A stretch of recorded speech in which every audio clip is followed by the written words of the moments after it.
സമൃദ്ധിയുടെ ഈശ്വരിയാണ് കുമാരനല്ലൂരമ്മ.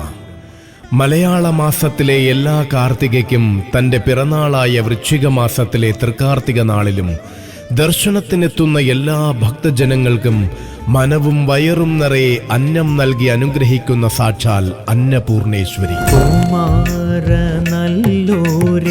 തൻ്റെ ഉപാസകനായ ഒരു സാധു പൂജാരിയുടെ ജീവൻ ആപത്തു നേരിട്ടപ്പോൾ അദ്ദേഹത്തിന് വഴികാട്ടിയായി ശ്രീകോവിലിൽ നിന്നും ഇറങ്ങി വന്ന് തൻ്റെ ഭക്തനെ സുരക്ഷിതമായ ഊരിലെത്തിച്ച ആദിപരാശക്തിയുടെ കുമാരീ സങ്കല്പം ശ്രീ കുമാരനല്ലൂരമ്മ.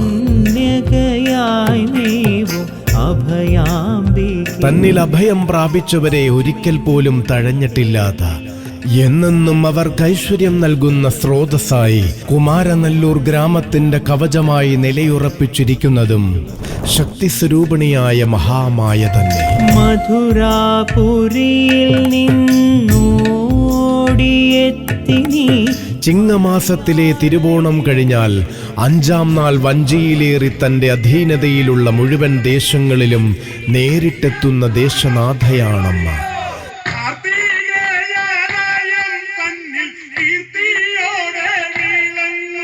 നാടിന്റെ തന്നെ വികാരമായ കരവഞ്ചി ശീലുകളുടെ അകമ്പടിയോടെ പ്രായഭേദമന്യേ കുമാരനല്ലൂർ കരക്കാർ ദേവിയെ ശ്രീകോവിലിൽ നിന്നും ആനയിക്കും.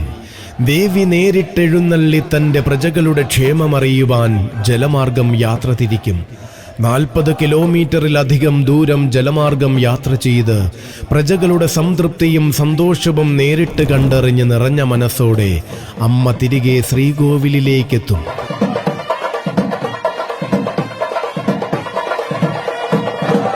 വർഷത്തിലൊരിക്കൽ ശ്രീകോവിലിൽ നിന്നും ഇറങ്ങി തങ്ങളുടെ അടുത്തേക്കെത്തുന്ന ആപൽ ബാന്ധവയായ മഹാമായിയുടെ വരവിനെ രോമാഞ്ചത്തോടെയല്ലാതെ ദർശിക്കുവാനോ വർണ്ണിക്കുവാനോ അസാധ്യമത്രേ.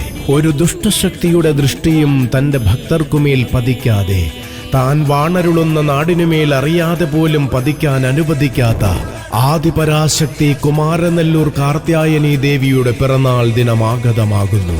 അമ്മേ കുമാരനല്ലൂരമ്മേ, നിൻ തിരുനടമുന്നിൽ അടിയങ്ങൾ ഭജനം പാടുന്നു. വൃശ്ചിക മാസത്തിലെ തൃക്കാർത്തിക നാൾ ദേവിയുടെ മക്കൾ ആ അമ്മയെ തങ്കത്താലത്തിങ്കൽ തങ്കവിളക്ക് വെച്ച് തങ്കത്തിരിതെളിച്ച് ശ്രീകോവിലിൽ നിന്നും ആനയിക്കുന്ന നേരമാകുന്നു.